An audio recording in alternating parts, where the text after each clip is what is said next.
तो सबसे पहले स्टार्ट करते हैं process of making a sentence. So hi hello दोस्तों,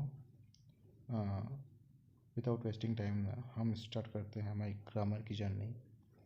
शुरुआत करते हैं हम प्रोसेस ऑफ मेकिंग सेंटेंस। हम सेंटेंस को कैसे बनाएं या अंग्रेजी में सेंटेंस बनाया कैसे जाता है, तो उसके पहले एक जर्नी होती है, सेंटेंस तक पहुंचने की एक जर्नी होती है। तो समझते हैं इसकी जर्नी कैसी होती है। सो फर्स्ट हम देखते हैं कि कोई भी सेंटेंस होता है तो सेंटेंस बनाने का एक प्रोसेस होता है। और ये प्रोसेस कैसे होता है, इस प्रोसेस के दौरान सबसे पहले हम क्या करते हैं, अंग्रेजी में या किसी भी लैंग्वेज में हम सोचते हैं, तो उसको बोलते हैं थॉट प्रोसेस या थिंकिंग। और थिंकिंग और आइडियाज़ को जब हम मुंह से बोलते हैं तो उसको बोलते हैं हम अंग्रेजी में वॉइस, यानी कि आवाज़, साउंड निकलती है, वॉइस होती है, साउंड होती है। तो यहाँ लिख सकते हैं हम यहाँ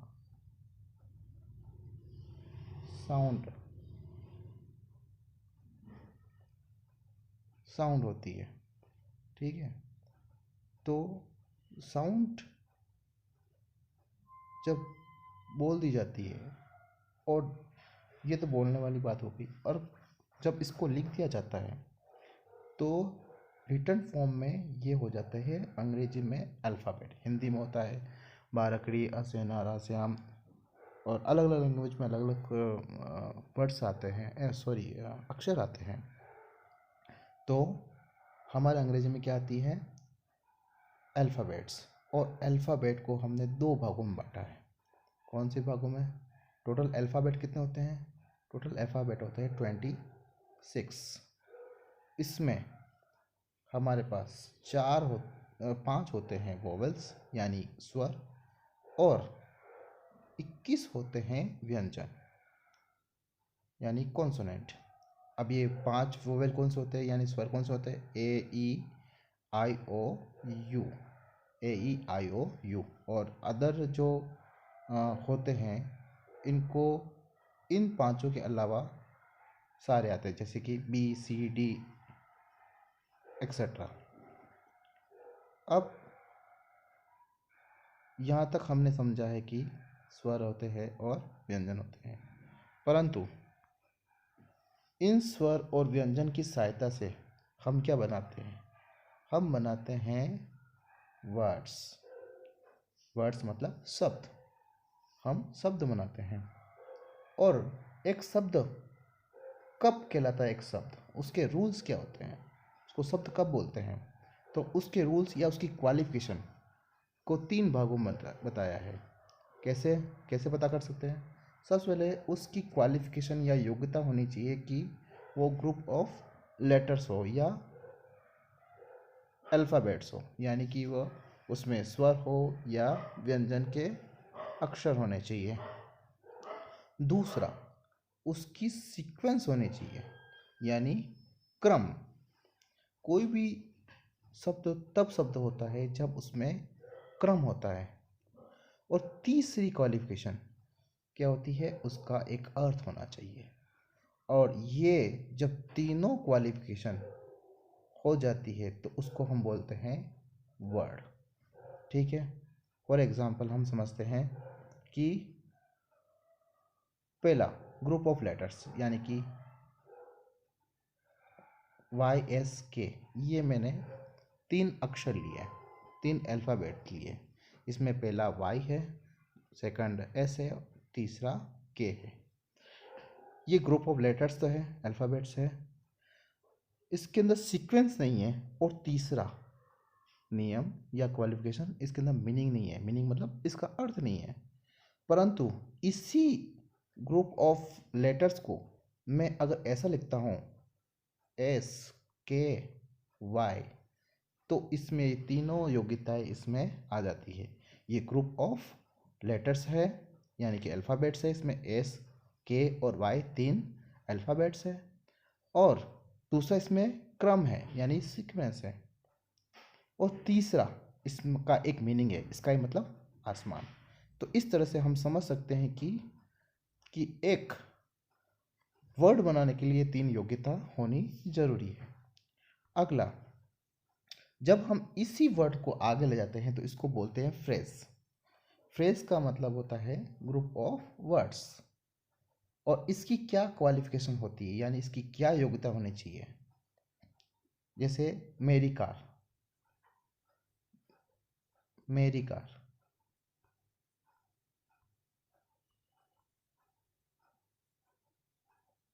मेरी कार। अब मेरी कार, इसमें एक तो है मेरी और दूसरा है कार। ऐसे ही हम अंग्रेजी में लिख सकते हैं माई कार। तो क्या हुआ, माई एक वर्ड है और कार एक वर्ड है, तो हम इसको बोलेंगे हैं, इस पूरे को बोलेंगे हम एक फ्रेज। ठीक है। तो फ्रेज किसको बोलते हैं, इसकी योग्यता क्या होती है, इसके अंदर क्या क्या चीज़ें होनी आवश्यक है। तो पहला होता है ग्रुप ऑफ वर्ड्स। ये ग्रुप ऑफ वर्ड्स है। अब यहाँ पर क्या है, एक वर्ड, माई एक वर्ड है, इसमें 2 अल्फ़ाबेट्स है। ठीक है। और कार एक वर्ड है जिसमें 3 अल्फ़ाबेट्स है, CAR। ठीक है। दूसरा, इसमें क्या होना चाहिए, सीक्वेंस यानी क्रम होना चाहिए। तो इसका प्रॉपर क्रम है, माई कार एक क्रम है, कार माई गलत है। अगर मैं यहाँ कार माई लिख देता हूँ तो ये गलत हो जाएगा। तो ये एक सीक्वेंस होना चाहिए। और तीसरा होना चाहिए इसका मीनिंग। तो माई कार यानी मेरी कार, तो इसका ये क्या है, इसके अंदर ये इसका मीनिंग होता है और इसका ये मीनिंग होता है। ठीक है। और अगला चौथा, चौथा इसमें क्या होना चाहिए, इसके टाइप्स होते हैं। और वो टाइप्स होते हैं 6 प्रकार के। पहला होता है नाउन प्रोनाउन, सेकंड होता है एडजेक्टिव, थर्ड होता है एडवर्ब, फोर्थ होता है वर्ब, फिफ्थ होता है प्रीपोजिशन, और सिक्स है जेनेटिव्स। और ये जेनेटिव्स 2 प्रकार के होते हैं। अभी हमें इतना याद रखना है, जेनेटिव्स 2 प्रकार के होते हैं, एस जेनेटिव और ऑफ जेनेटिव। इसके बारे में हम आगे जब चैप्टर आएगा, जब हम पढ़ाएंगे तो हम इसके ऊपर डिटेल से चर्चा कर लेंगे। तो फ्रेज, फ्रेज यानी कि ग्रुप ऑफ वर्ड्स, शब्दों का समूह इसको बोल सकते हैं।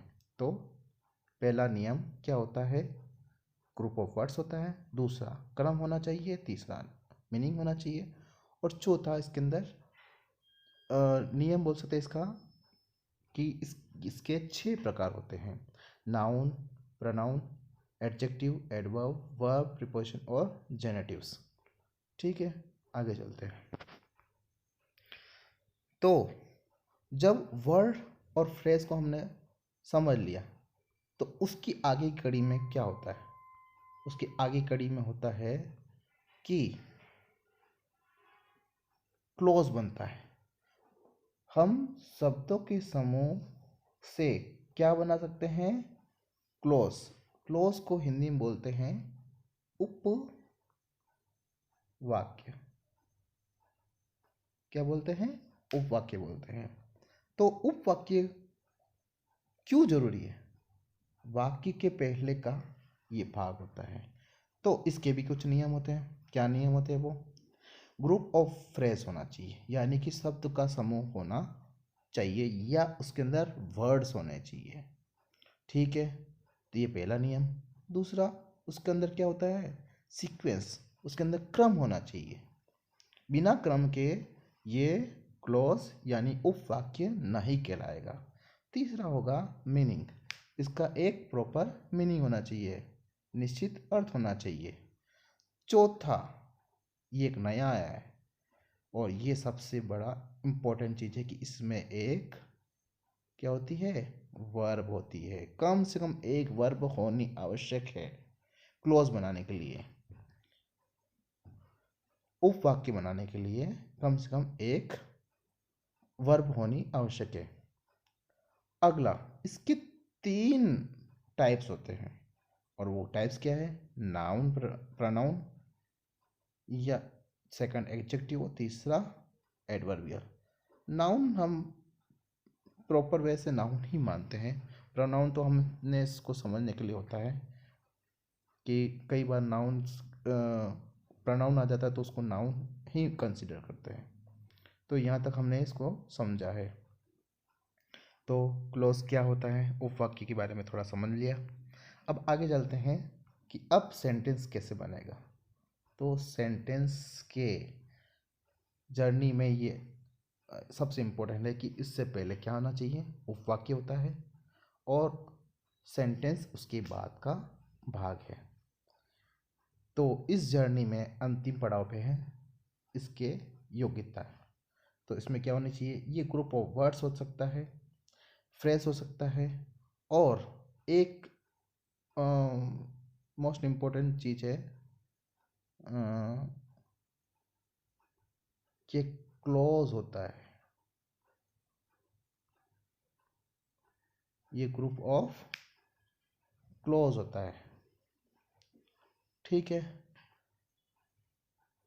इसके अंदर क्या होनी चाहिए? वही नियम, सीक्वेंस होना चाहिए, यानी क्रम होना चाहिए। अगला, इसका एक मीनिंग होना चाहिए और मिनिमम 1 वर्ब, कम से कम एक वर्ब तो होनी ही चाहिए। और इसके भी क्या चीज़ है? 3 प्रकार होते हैं, सिंपल, कंपाउंड और कॉम्प्लेक्स। सिंपल सेंटेंस होता है, कंपाउंड सेंटेंस होता है और कॉम्प्लेक्स सेंटेंस होता है। तो आज आज के लिए इतना काफ़ी है। कल हम